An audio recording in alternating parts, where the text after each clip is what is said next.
This is going to be a quick base design video centered on one little trick in base design that is not altogether often used. And I mean, so basically king placement, and it's going to vary on a lot of things based on what you're trying to protect against. Like if you want to provide your queen more protection, if you're focusing on protecting against hogs versus loons, which I'm not going to get into all of that, but basically a little kind of trick is if you have your king and his radius is just extending beyond the wall, and this one might be close on the little corner piece here, but if his radius just extends beyond the wall, he can aggro enemy troops and then retreat back behind the walls and catch them on a wall. And I'm going to show a replay of it here. So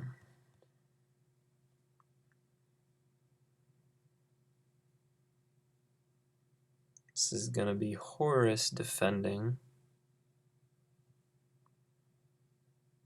Let's see. Here we go.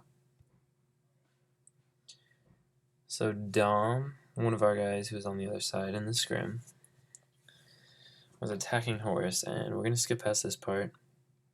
I mean, he had some other problems. The golem walked the wrong way based off of his placement. His archer queen got targeted early. And this one doesn't end up being too negative for him because of where his troops were pathing. But it can be a lot worse for a kill squad depending on the circumstance. So you can see here, the king aggroed out onto one of those archers. And then he comes back in and forces them, still aggroed, to chase him. Now here, since he had already and was planning on going through this compartment, wall breakered in, it didn't really affect him and kind of helped pull them in even. But you can imagine if he had not wall breakered in there, then all of those being stuck on a wall would have been a pretty big detriment to the raid. So I'm going to show another replay where it's a little bit more detrimental to the raid. And this is going to be Miggy defending here against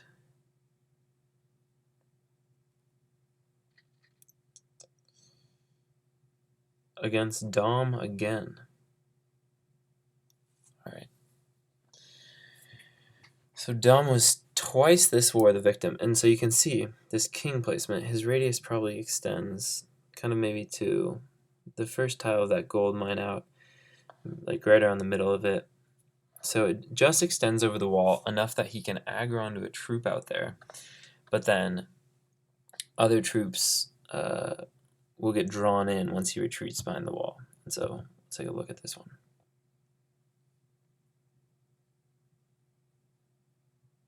So his queen, well, first off, he didn't very well calculate how many healers he needed on his queen here, but aside from that, he's going to have to pop the ability, and you can see when he pops the ability here, one of these archers aggroes the king out. So the king is coming towards them.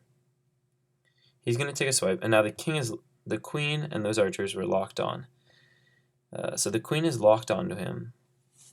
If she had not gotten locked onto him, she would have naturally gone, hit the Tesla, archer tower up, and gone up to where he wanted his kill squad. You can see he's already funneling. His kill squad's going to enter from this compartment up here.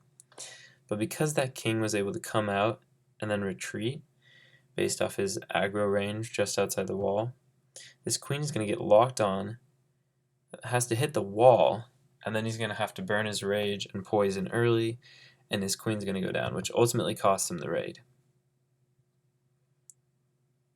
So when utilized correctly in base design, this can be extremely tricky because it's something that a lot of people don't look at when they're looking to hit a base, necessarily where the ranges are and whatnot. So it can definitely screw up an attacker if they don't pay attention to it.